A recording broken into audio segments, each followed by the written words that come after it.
할렐루야, 반갑습니다. 예배하는 가정마다 하나님의 복됨이 충만하기를 주님의 이름으로 축복합니다. 아멘.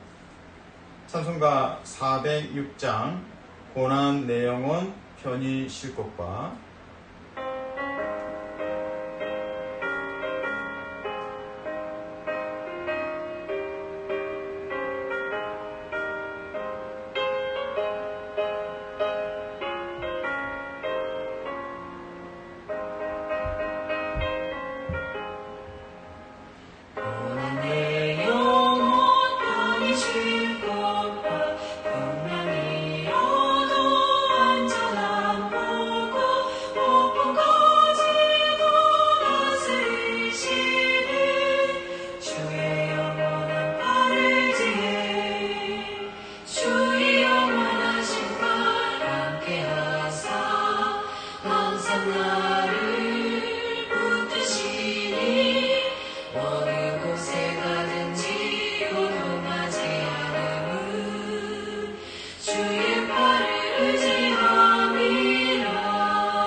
아멘.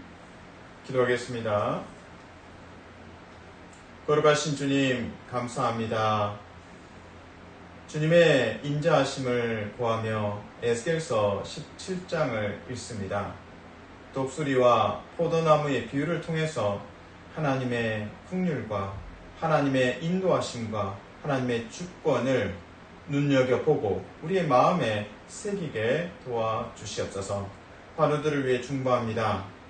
하나님께서 위로하시기를 간구합니다. 치유하여 주시고 싸매어 주시고 눈물을 닦아 주시고 그들을 향한 하나님의 따뜻한 눈길과 축복과 인자하심을 넘치도록 베풀어 주시옵소서. 주님, 다음 세대를 위해서 기도합니다. Next generation, 자라나는 세대가 하나님 앞에 예배하며 헌신하는 모습을 보고자 합니다. 우리 교회에도 새로운 영혼들이, 특별히 Next generation, 다음 세대가 굳혀지고 그들이 하나님의 군사로, 강한 용사로 훈련받도록 도와주시옵소서. 우리 교회에 사랑하는 믿음의 자녀들을 축복합니다. 레이첼, 데이비드, 조이, 하나님 복에 복을 더하시고 믿음 위에 견고히 서게 하여 주시옵소서. 이제 가을 학기, 새 학기 시작되었습니다. 이 새 학년 하나님 앞에서 담대하게 하여 주시옵소서. 여호수아처럼 담대하며 하나님의 전신갑주를 취하며 하나님의 말씀의 검으로 승리하게 도와주시옵소서. 예수님 이름으로 기도합니다. 아멘. 하나님께서 주신 말씀 에스겔서 17장 1절에서 10절까지 말씀 나눠서 읽겠습니다. 여호와의 말씀이 내게 임하여 이르시되 인자야 너는 이스라엘 자손에게 수수께끼와 비유를 말하라. 여호와께서 이같이 말씀하여 이르시되 색깔이 화려하고 날개가 크고 빛이 길고 털이 숱한 큰 독수리가 레바논에 이르러 백향목 높은 가지를 꺾되 그 연한 가지 끝을 꺾어 가지고 장사하는 땅에 이르러 상인의 성읍에 두고 또 그 땅에 종자를 꺾어 옥토에 심되 수양버들 가지처럼 큰 물가에 심더니 그것이 자라며 퍼져서 높지 아니한 포도나무 곧 붉은 가지와 가는 가지가 난 포도나무가 되어 그 가지는 독수리를 향하였고 그 뿌리는 독수리 아래에 있었더라. 또 날개가 크고 털이 많은 큰 독수리 하나가 있었는데 그 포도나무가 이 독수리에게 물을 받으려고 그 심어진 두둑에서 그를 향하여 뿌리가 뻗고 가지가 퍼졌도다. 그 포도나무를 큰 물가 옥토에 심은 것은 가지를 내고 열매를 맺어서 아름다운 포도나무를 이루게 하려 하였음이라. 너는 이르기를 주 여호와의 말씀에 그 나무가 능히 번성하겠느냐. 이 독수리가 어찌 그 뿌리를 빼고 열매를 따며 그 나무가 시들게 하지 아니하겠으며 그 연한 잎사귀가 마르게 하지 아니하겠느냐. 많은 백성이나 강한 팔이 아니라도 그 뿌리를 뽑으리라. 볼지어다 그것이 심어졌으나 번성하겠느냐. 동풍에 부딪힐 때에 아주 마르지 아니하겠느냐. 그 자라던 두둑에서 마르리라 하셨다 하라. 아멘. 역사를 보면 한 나라의 흥망성쇠 그 자리에는 다양한 이제 터닝 포인트 전환점이 있습니다. 프랑스의 절대 왕정, 그 왕정의 결말 언제 일어났습니까? 단두대와 함께 피의 얼룩짐, 피비린내로 이제 왕정이 끝납니다. 그래서 루이 16세 왕이 단두대에서 죽습니다. 이어서 왕비 마리 앙투아네트도 단두대에서 죽습니다. 그러므로 프랑스 왕정의 결말 또 프랑스 왕정의 끝은 이제 단두대로 연결해서 볼 수 있겠습니다. 오늘 남유다에 대한 비유가 또 수수께끼가 담겨져 있습니다. 특별히 이제 독수리와 포도나무의 비유라고 합니다. 이 수수께끼 비유를 풀려면 역사적 배경을 알아야 합니다. 이 프랑스 왕정 시대가 단두대와 연결됩니다. 피 비린내가 납니다. 남유다도 그러했습니다. 남유다의 멸망의 과정이 비유적으로 설명되고 있습니다. 특별히 오늘 본문을 이해하기 위해서는 그 두 나라와 또 그 유다 멸망의 이제 마지막 두 왕을 이제 알아야 할 필요가 있습니다. 남유다가 이제 멸망하기 직전에 강대국이 이제 애굽이 있었고요. 그리고 바벨론이 있었습니다. 그래서 애굽이 득세할 때가 있고 또 바벨론이 조금 주춤했다가 또 일어서기도 하고 또 주춤하고 이렇게 이제 서로 강대국의 애굽이냐 또 바벨론이냐 이렇게 주변 나라들이 이렇게 올라갔다 내려갔다 또 올라갔다 내려갔다를 이제 거듭하게 됩니다. 그 사이에서 고래 싸움에 새우등 터진다고 하죠. 남유다의 신세가 그러했습니다. 그래서 제가 이제 강대국 두 나라를 말씀드렸습니다. 애굽이 있고 또 다른 나라는 바벨론입니다. 그리고 이제 남유다의 멸망 때 두 왕이 있습니다. 요야긴 왕입니다. 3개월 동안 왕위에 올랐습니다. 그리고 마지막 왕은 시드기야 왕입니다. 약 한 11년 동안 이제 남유다의 왕으로 통치를 했습니다. 조금 더 들여다봅니다. 요야긴 왕, 그러니까 뒤에서 두 번째죠. 예. 요야긴 왕은 3개월로 참 짧게 다스렸습니다. 그의 아버지가 죽고 나서 백성들과 또 이 정치인들이 그를 이제 왕위에 오르도록 했습니다. 그래서 고위 관직에 있는 사람들이 이 요야긴을 왕으로 세웠습니다. 근데 요야긴을 보고 마음에 안 들었던지 바벨론이 와서 그 왕을 이제 포로로 데려갑니다. 바벨론의 포로로 데려갑니다. 그래서 3개월 동안 요야긴 왕이 남유다를 통치했습니다. 그리고 이제 바벨론은 마치 이게 남유다를 속국처럼 삼았습니다. 그리고 꼭두각시라고 하죠. 또 괴뢰 정부라는 표현도 씁니다. 시드기야를 이제 왕으로 세우게 됩니다. 시드기야는 이제 바벨론이 세웠으니까 바벨론에 충성할 수밖에 없습니다. 그러나 그의 재위 이제 11년 동안 재위하는데 그 기간 중에 약 한 9년 차쯤 되니까 바벨론보다는 애굽이 좋겠다. 애굽에게 지원을 받자. 그러니까 외교적인 노력이죠. 바벨론의 속국에 있는데 애굽의 도움을 받으면 우리가 좀 해방될 수 있고 좀 숨통이 트이겠다. 이런 이제 착각을 하게 됩니다. 자, 시드기야 왕이 변심해서 바벨론 왕이 세웠는데 시드기야 왕이 애굽에게 이제 지원 요청을 하고 애굽과 가까이 지내니까 바벨론 왕이 화가 났습니다. 그래서 남유다를 공격하고 결국에는 예루살렘이 파괴되고 나라는 멸망하게 됩니다. 또한 이제 시드기야 왕은 이제 배신했죠. 바벨론의 입장에서 배신했기 때문에 처절한 공포와 또 처벌을 받습니다. 첫 번째는 시드기야 왕이 보는 앞에서 바벨론 왕이 시드기야의 두 아들을 죽입니다. 그 두 아들의 죽음을 시드기야 왕이 지켜봐야 했기 때문에 비극 중에 비극입니다. 그것이 시드기야가 경험한 첫 번째 아픔이고 단두대 같은 시간이었습니다. 두 번째 아픔은 그 바벨론이 시드기야 왕의 두 눈을 뽑아버렸습니다. 실명이 됩니다. 앞이 보이지 않습니다. 그러니까 두 아들이 잃었고 두 눈을 시드기야 왕은 잃게 됩니다. 그것이 단두대의 경험이었습니다. 그리고 세 번째 시드기야 왕의 경험은 바벨론의 전쟁 포로로 잡혀갑니다.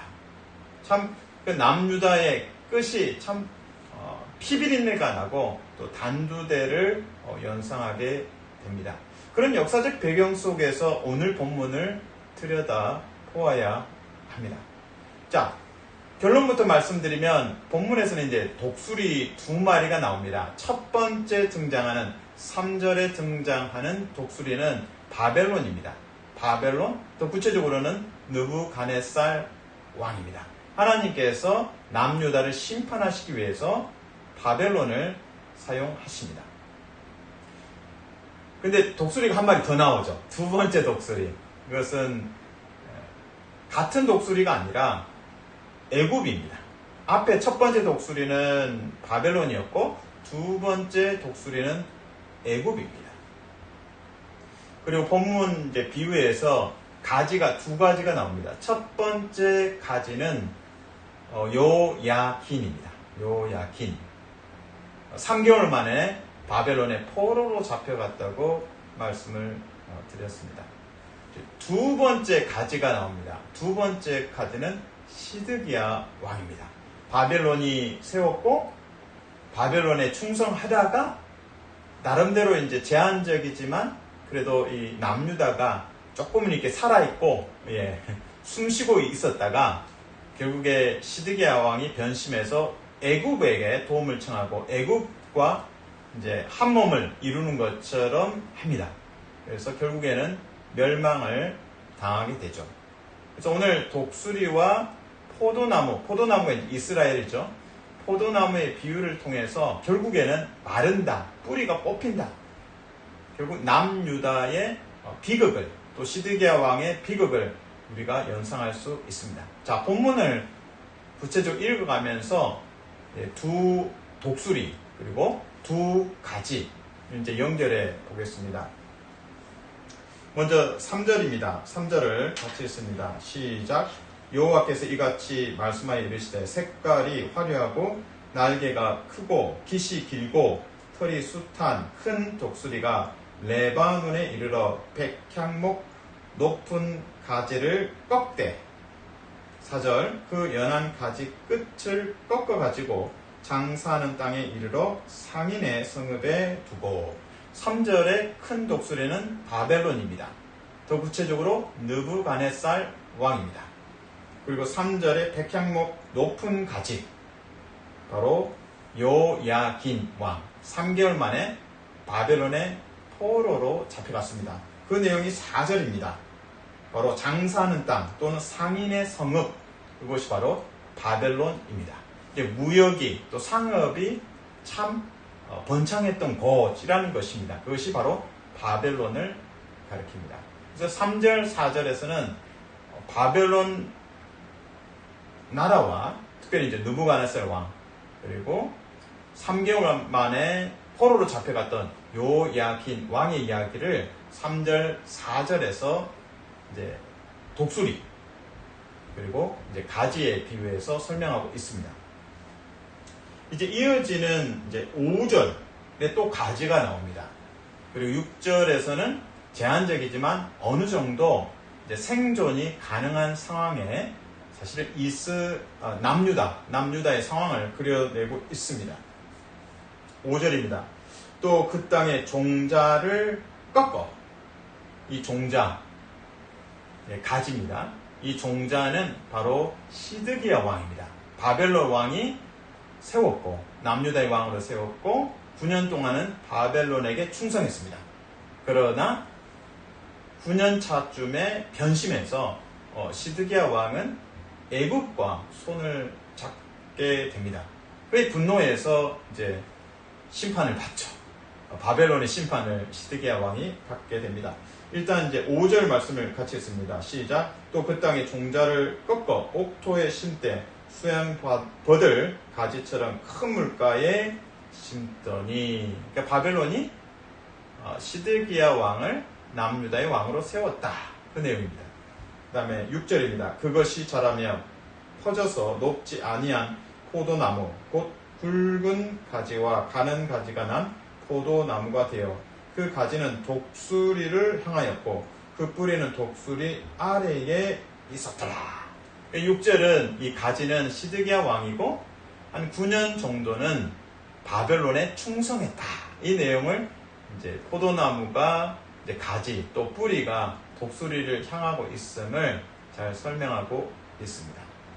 이어지는 이제 7절에서 등장하는 독수리는 애굽입니다. 그 애굽을 향해서 시드기야 왕이 손을 내밀고 동맹을 맺고자 하는 그런 시도를 7절에서 그려내고 있습니다. 같이 읽습니다. 시작. 또 날개가 크고 털이 많은 큰 독수리 하나가 있었는데 그 포도나무가 이 독수리에게 물을 받으려고 그 심어진 두둑에서 그를 향하여 뿌리가 뻗고 가지가 터졌도다. 이처럼 시드기야 왕은, 남유다의 마지막 왕은 바벨론 왕이 이제 유다 왕으로 시드기야를 세웠습니다. 꼭두각시로 세웠습니다. 괴뢰 정부죠. 그러나 시드기야 왕은 변심해서 애굽에게 도움을 구했고 애굽과 동맹을 맺으려고 합니다. 결국에는 이제 심각한 결과를 맞이하게 됩니다. 나라가 망했고 수도 예루살렘 그리고 성전은 파괴되었습니다. 그리고 시드기야 자신은 마치 단두대에 섰던 것처럼 살아있지만 죽은 것보다 더 못한 고통을 경험하게 됩니다. 두 아들의 죽음을 시드기야 왕은 직접 목격해야 했습니다. 그것이 첫 번째 고통이었고, 두 번째 시드기야 왕의 고통은 자신의 두 눈이 뽑혀서 실명을 당합니다. 세 번째 고통은 바벨론의 전쟁 포로로 잡혀갔습니다. 이처럼 이제 고통스러운 시간들에 대해서 우리는 이제 9절 또는 10절에서 볼 수 있는데요. 일단 10절만 같이 읽습니다. 시작. 볼지어다 그것이 심어졌으나 번성하겠느냐, 동풍에 부딪힐 때에 아주 마르지 아니하겠느냐, 그 자라던 두둑에서 마르리라 하셨다 하라. 아멘. 자, 오늘 말씀을 요약해 보면 포도나무 그리고 독수리 등장합니다. 포도나무와 또 독수리의 비유입니다. 이 속에서 더 구체적으로는 두 독수리가 등장하고, 첫 번째 독수리는 바벨론, 두 번째는 애굽입니다. 그리고 가지도 두 개가 나옵니다. 첫 번째 가지는 3개월 동안 남유다를 다스렸던 요야긴 왕입니다. 바벨론의 포로로 잡혀갔습니다. 3개월 만에. 두 번째 가지는 시드기야 왕입니다. 남유다의 마지막 왕, 바벨론 왕이 시드기야를 남유다의 괴뢰 정부의 왕으로 세워두었습니다.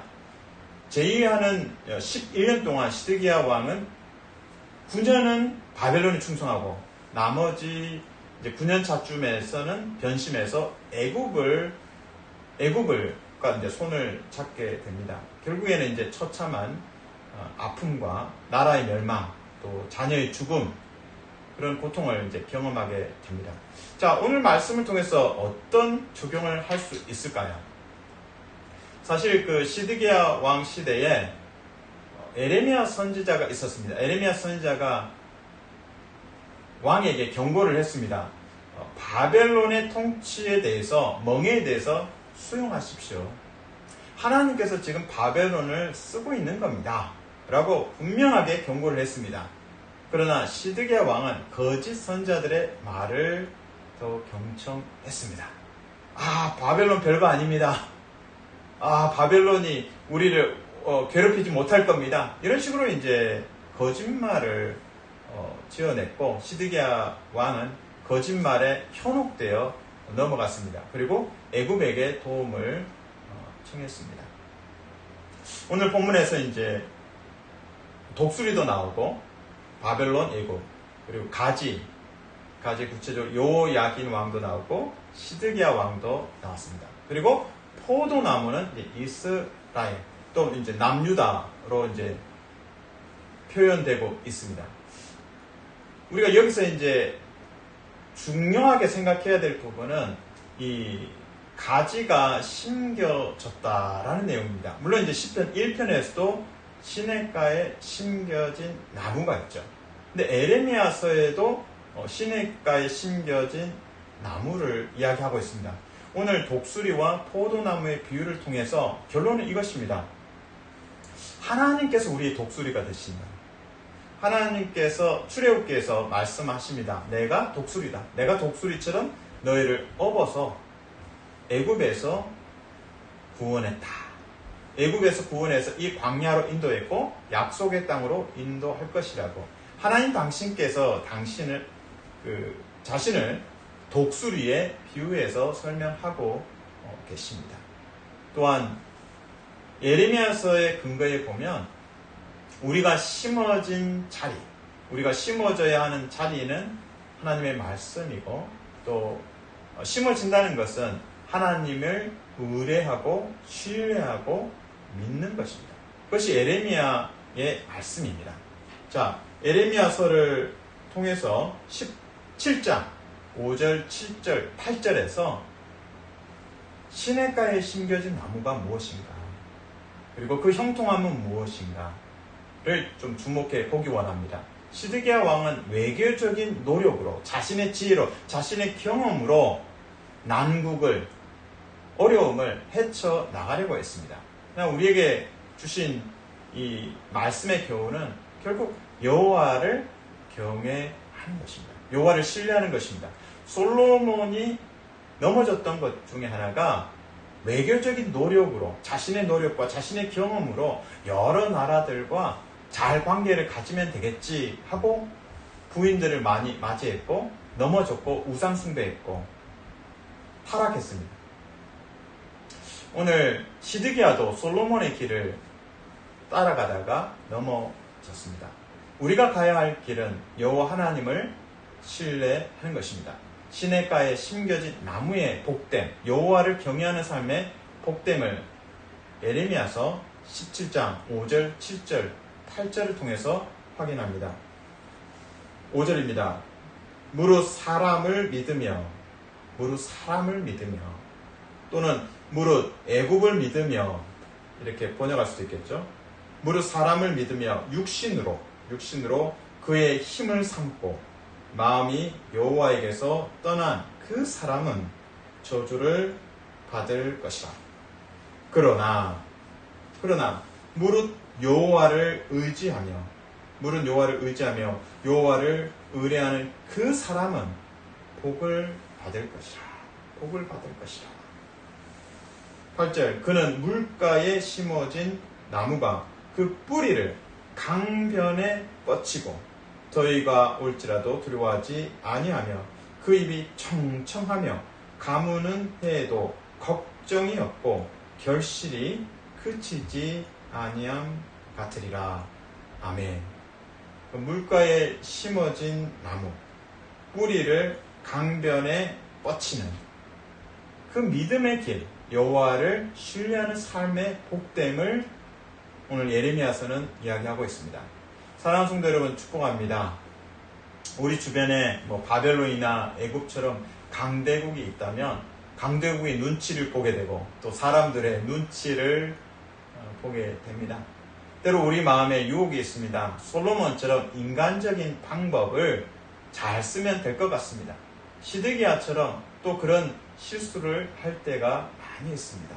사람들 눈치 보지 않고 오직 여호와 하나님의 말씀을 신뢰하고 말씀에 심겨지고 말씀 안에 순종하는 복된 시냇가에 심겨진 나무의 형통함이 있기를 주님의 이름으로 축복합니다. 아멘. 기도하겠습니다. 하나님 감사합니다. 시냇가에 심겨진 나무의 복됨을 주목합니다. 사람들의 시선과 또 세상의 방법을 의지하지 않게 하여 주시옵소서. 우리의 힘과 경험, 지혜를 의지하지 않게 도와주시옵소서. 여호와를 신뢰하는 자의 복됨을 날마다 경험하게 도와주시옵소서. 오늘도 말씀을 묵상할 때마다 우리가 사막이 아니라 시냇가에 생명의 물줄기에 그 하나님의 은혜의 물줄기에 심겨진 나무이며 그 하나님의 주권으로 형통하심이 우리 삶에 넘치게 하여 주시옵소서. 예수님 이름으로 기도합니다. 아멘.